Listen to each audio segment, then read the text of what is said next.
The Proclamation of 1763 was established on October 7th by King George III after the French and Indian and Seven-Year War. The proclamation prohibited settlers from crossing west over the Appalachian Mountains to prevent further conflict between settlers and Native Americans. They closed down colonial expansion westward. Colonists that were settled here were forced to move and relocate, and they taxed the colonists to help pay for the French and Indian War. The Revolutionary War wanted to overthrow the proclamation, and the proclamation angered the British colonists. The Intolerable Acts, also known as the Coercive Acts, were passed by British Parliament in 1774 in response to colonial resistance to British rule. The acts consisted of 5 new laws: the Boston Port Bill, the Administration of Justice Act, the Massachusetts Government Act, the Quartering Act, and the Quebec Act. The Boston Port Bill was passed as a response to the Boston Tea Party that took place in 1773. In the Boston Tea Party, colonists dumped 324 crates of tea in the Boston harbor as a result of the new and unfair taxes that were being imposed. The Boston Port Bill closed the Boston harbor in 1774 to any shipment until the owners received their compensation for the lost tea. Many people were outraged by the Boston Port Bill because they argued that the act punished the entire city rather than the few who were responsible for the Tea Party. The Administration of Justice Act allowed British officials charged with capital offenses to be tried in another colony or in England. This act was also called the Murder Act because relocating the trials would guarantee the criminals to be acquitted, and it allowed them to escape justice.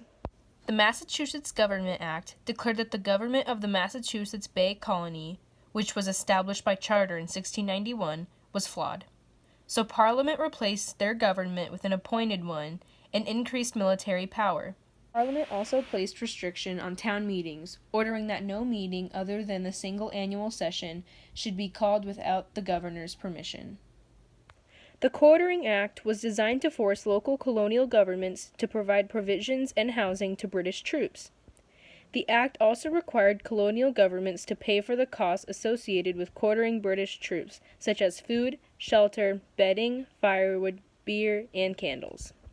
Lastly, the Quebec Act was designed to extend the boundaries of Quebec and guaranteed religious freedom to Catholic Canadians.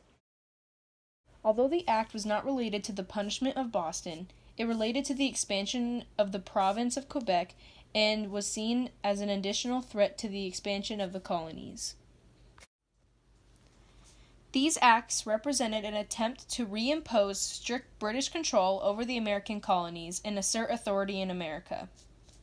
The outrage they caused became a major push that led to the American Revolution. The Stamp Act intended to collect an internal tax and not a trade tax. It was considered a complete failure in the end. People who created a public document had to pay a tax on the blank paper they bought.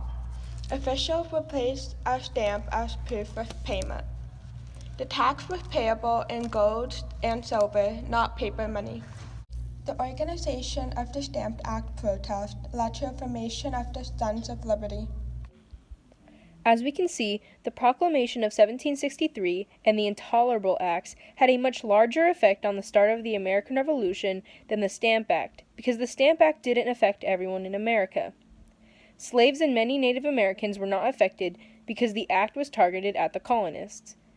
Even when the American Revolution started, most slaves didn't side with the colonists because the British government offered them freedom if they fought alongside British troops, whereas the Proclamation and the Intolerable Acts had an effect on everyone.